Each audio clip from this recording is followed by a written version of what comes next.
So hello guys, what's up and welcome back to my YouTube channel. It's me, your girl barrister Neze, and this is Nezeville.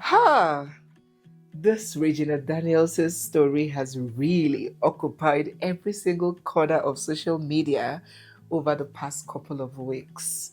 And while some people were just getting entertained with the drama, some were learning, some were doing the both. If you followed me for a while now, I'm sure you would know that we have done a couple of videos, even before this whole saga, before things got messy.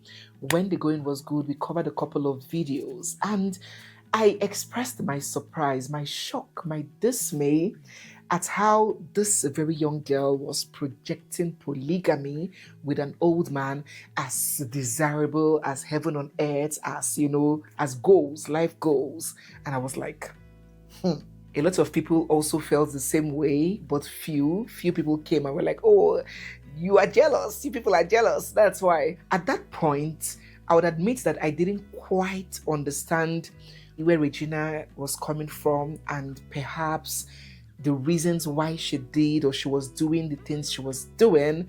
But upon this second exodus of the marriage, crashing and further digging deep and knowing better about her, that initial shock and, dismay, disbelief that I used to feel when I see her doing those things quickly turns to some sort of compassion. I began to see things from her lens and began to give her some grace, cut her some slack, and understood why she did some of the things that she did. So this video is not coming from a critical analysis point. I'm going to be talking from a daughter perspective, from a mother perspective, from a wife like her perspective, and from an elder person, like a fellow woman who is older, something like an elder sister perspective. So yes, I might title this video An Open Letter to Regina or something of that sort, but this video is dedicated not only to Regina, but to several other people and girls who might be in the same situation. The first thing I want to say to Regina, the first advice that I want to give her from the bottom of my heart is that she needs to protect her legal position. She is being so vulnerable.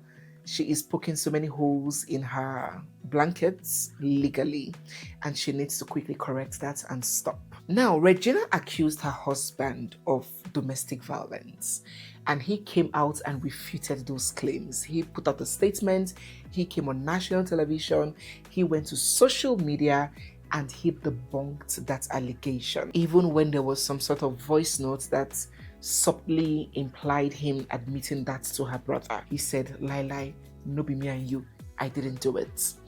But Regina, on the other hand, her husband accused her of doing drugs. And the next thing she did was to take to social media to admit it, saying, so what if I did drugs? You liked me doing drugs. Your other wives did drugs. All those other things are not excuses in law. Legally, you have admitted doing drugs. Your objective or the fact that other people do it too does not exonerate you. So while he refuted your claims, you are admitting his. Can you see that this person that you are playing this game of chess with is a lot more skilled, a lot more experienced, and a lot more intelligent than you? He's several steps ahead of you. No, sweetie. That is not the way to go. Regina needs to stop self-incriminating. She needs to be very careful what she posts, what she admits to, what she concurs to. Right now, you might feel like it doesn't mean anything, you don't give a shit, but my darling, you do not know when those things that you're admitting to will come to bite you. I saw a video of Regina saying that she's going to fight for her children. She's going to take her children back from Ned. She's going to do this and do that.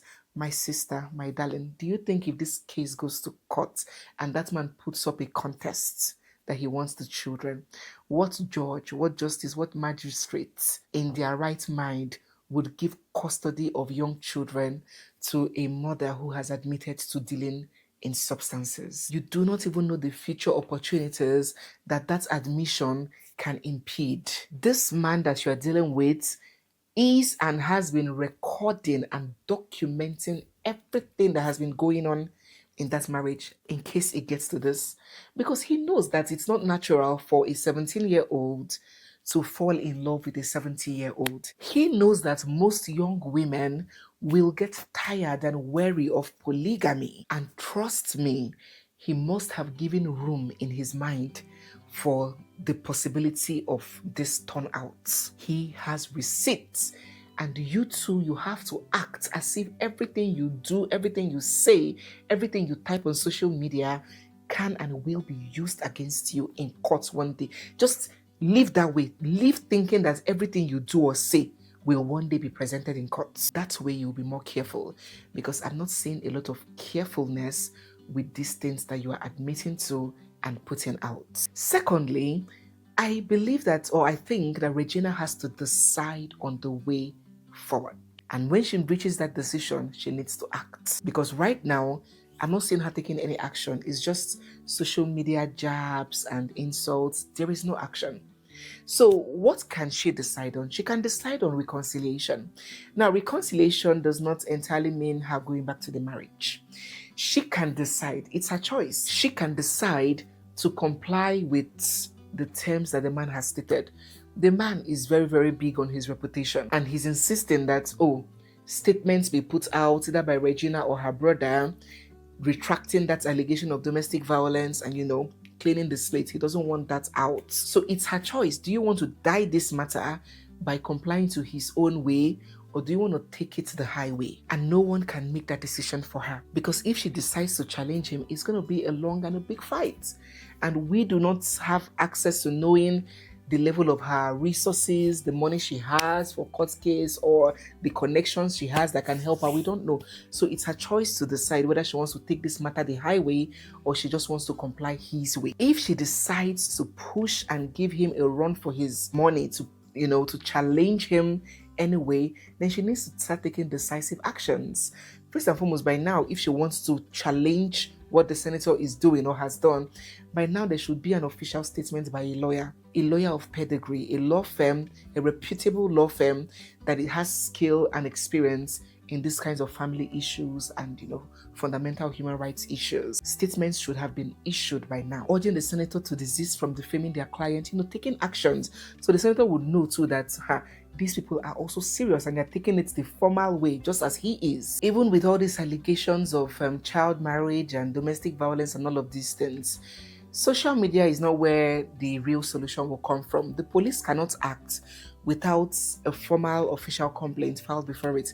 Even this her brother that was arrested, a complaint was filed and then the police acted on it. So if she truly decides that she wants to take this up, it is not a matter of type sheet. She needs to start contacting human rights organizations, both international, foreign and local. She needs to petition the police, petition the Inspector General of Police, write a letter, a formal complaint to the Senate, both the Domestic and Sex Violence Agency of the state where these things happened, the Federal Ministry of Women Affairs. Yes, we might say nothing will come out of it, but how would you know if you don't try? If you don't take action, you cannot just sit back and say nothing will happen. It's when you take action, then you will now be sure whether something can actually happen or not. After all, when Senator Natasha Okpoti challenged Akpabio, everybody was like, there's nothing that can happen, nothing. The courts can never give her judgment against Senate presidents. But she went to court and still got some judgment in her favor. Yes, it was a bit vague, but the judgment was still in her favor. She's now back in the Senate. We never knew that such a thing can happen. So you might never know the outcome until you try. But sitting down on social media just saying type sheet is not the solution to this kind of thing. Even that way, even if you don't succeed that way, the man self go fear. He will now be more careful to know that both local and international eyes are on him. The pressure that it will come with might even force him to make some amends and even behave himself. So I believe that it's just been all banter on social media with no action. She has to decide whether she wants to settle it amicably, go his way, do the apology video, make the brother to do the retraction video and bye-bye, or she wants to give it a fight. But whichever way, she needs to act. Then another thing I would like to address and advise Regina on is the part where she came out to social media to say that she would have divorced Ned Woko a long time ago. It's just that they didn't sign anything. There was no court marriage. There was no legal marriage between them. That's why she couldn't divorce him. In fact, she made it seem like a marriage does not exist between them. Well, at this point, I think Regina should have some kind of legal counsel guiding her, advising her, just giving her some information. She sounds completely clueless about a lot of things. For her to think that a marriage does not exist because a marriage that was not consummated in the courts, or that it cannot be dissolved because there were no papers signed, is erroneous. That marriage, a traditional marriage, is still very valid and legal in Nigeria. And the law also prescribes ways that a traditional marriage can be dissolved. So, just as a statutory marriage can be dissolved by going to court and filing for a divorce, a traditional marriage can also be dissolved by returning the bride price, telling your family you're no longer interested, and it gets neutralized traditionally through some cultural formalities. So she is and still remains very much married to the senator. Whether she wants to go back or not is completely her own prerogative. You really cannot advise somebody whether to go back. You really cannot tell whether somebody will go back or not, because it's their life, it's their story. They're the ones that wears the shoes. If she wants to go back to him, it's at her own risk, especially given that there has been so much tension and enmity that has arisen in the last couple of weeks. And there is also the accusation of domestic violence. So there might be some risk in that. But if she makes up her mind to go back, then she, not him, realistically speaking, she, not him, would be the one to be prepared to adjust. When a young person decides to get married to someone that is almost 50 years his or her senior, you should know that they're already formed, they're already stuck in their ways. You are the one that would adjust to their pattern, and not the other way around. Though, when an elderly man decides to get married to a small girl, his expectation in that marriage is not partnership. It's not really understanding. It's obedience. And the only way anybody can survive in that kind of marriage is by stooping, in fact, overstooping to conquer. Because as I said, that old person is already stuck in their ways. You're the one that will do all the bending and all the adjusting to fit in. So Regina has to decide if she can cope. Is she willing to mellow and be quiet? If he sees her phone, she would be quiet and be patient.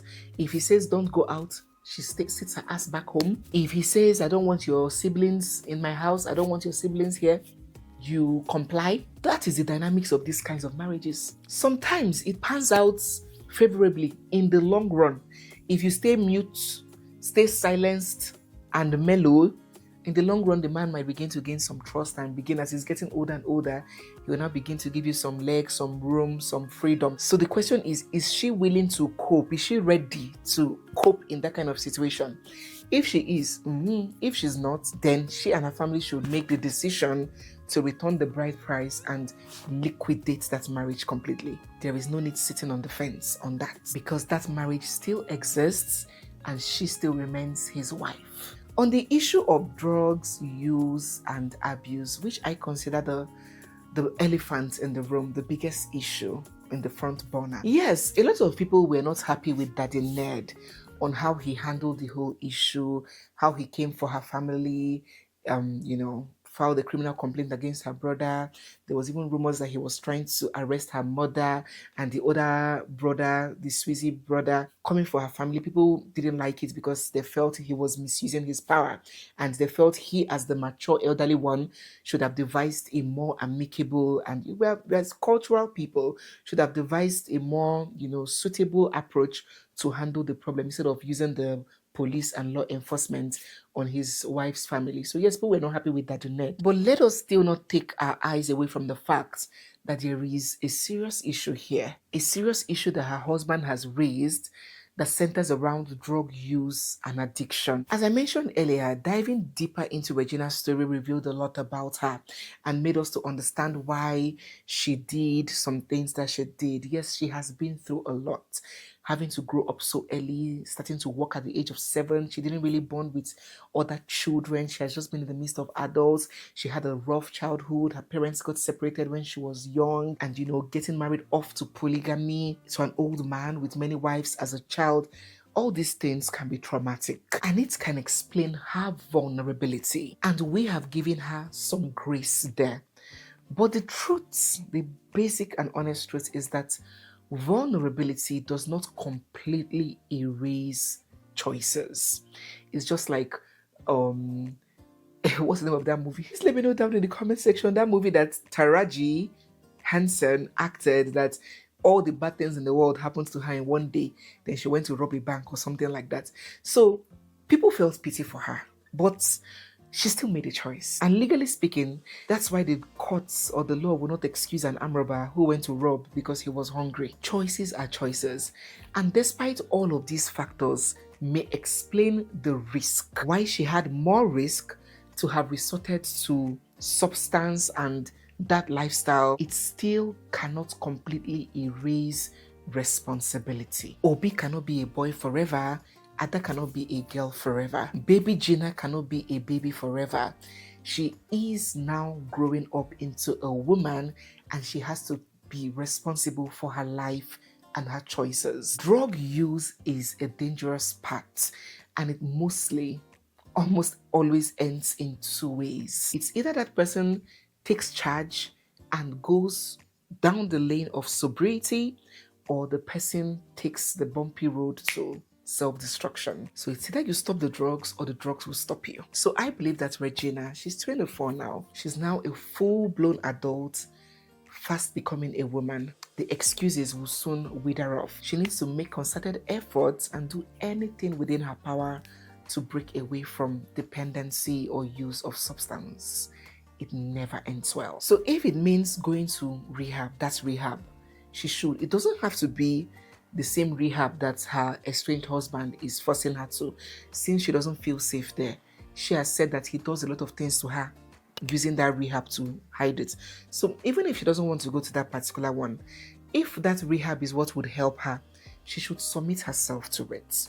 If it is cutting off or distancing herself from friends or association that can lure her or tempt her back into dealing, she should, regardless of the relationship with that person, at least for now. It's about time she wears her big girl pants, okay? Because tomorrow, she's still very young, very beautiful, very successful.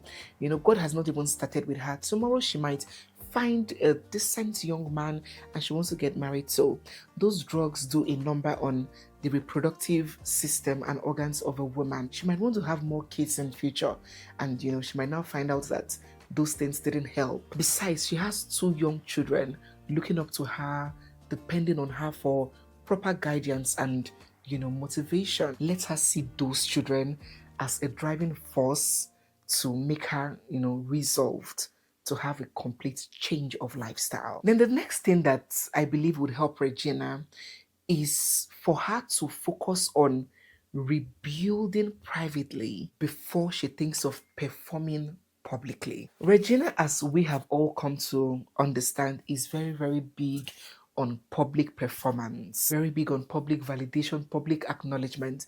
Yes, in as much as I understand that her work has to do with showing off some things on social media, I believe that she really needs to prioritize being whole on the inside first before being so focused on projecting wholeness on the outside. When this whole thing was really hot, this whole Ned Woko arresting, you know, Regina was taken to social media. In the eyes of that storm, she was taken to social media to show herself, going to the club, making her hair, you know, type sheet, you know, just posting and doing all those kinds of things. She even took to social media to post that, oh, she doesn't like being sad, that instead she would depend on food. Instead, she would see happiness in any small thing, even if it's food. She wants to be happy at all times. So for Regina, it is important she feeds up the fuel of people seeing her or perceiving her happy. But happiness is not an act.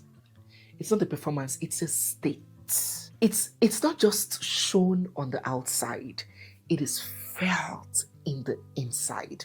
And Regina needs to work on that inner happiness first. If she is so focused on performing the outer happiness without first working on the inner happiness, she will find herself having to depend on so many other external factors to drive that happiness, to drive that dopamine rush. Factors like the drugs that we're talking about, factors like the foods that she admitted to, factors like friends, whether they are good friends or bad friends, factors like going to the club, tattoos, body modifications.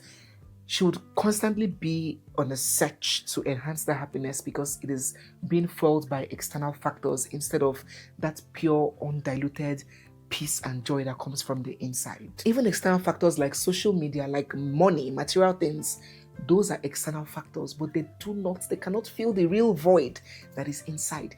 If you observe happy people, if you know happy people, even if they are richer, if you check them when they didn't have much, they were that way. They were still happy even when they didn't have much. It wasn't really that wealth that turned them to be happy people. So real happiness, real life contentment, real joy that cannot be easily put off does not stem from these other external factors. It starts from how you feel about yourself from the inside. And if you do not and cannot find joy within yourself, you will continuously remain dependent on other things that will keep filling you. I think Regina needs to confront her childhood trauma. If it takes therapy or seeing a professional, she should do it if that's what it's going to take. If it takes her confronting her father, when I say confronting, I mean having hard talk with her father, crying out, expressing those hidden pain that she rehearsed and talked about and dreamt about when she was young.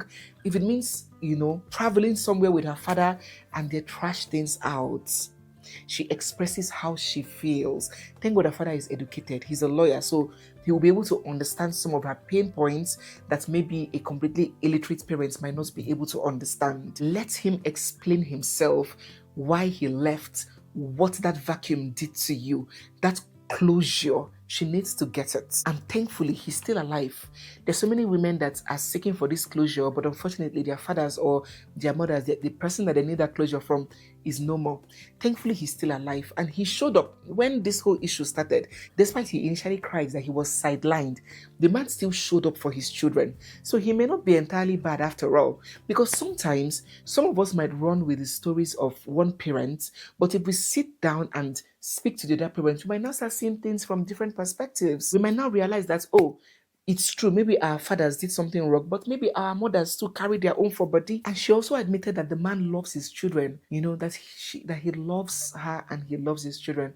So I think, yes, that mending that relationship would really help her to feel whole. That wholeness that is missing. She needs to forgive him. She needs to forgive herself, because it is not normal for a 17-year-old child to fall in love, as she said, and get married to an almost 70-year-old grandpa that has other wives. It's screaming severe daddy issues. It's screaming identity crisis. It's screaming an erosion of self-esteem and self-worth and value. It's screaming an absence of validation from the right male source, the right male figure.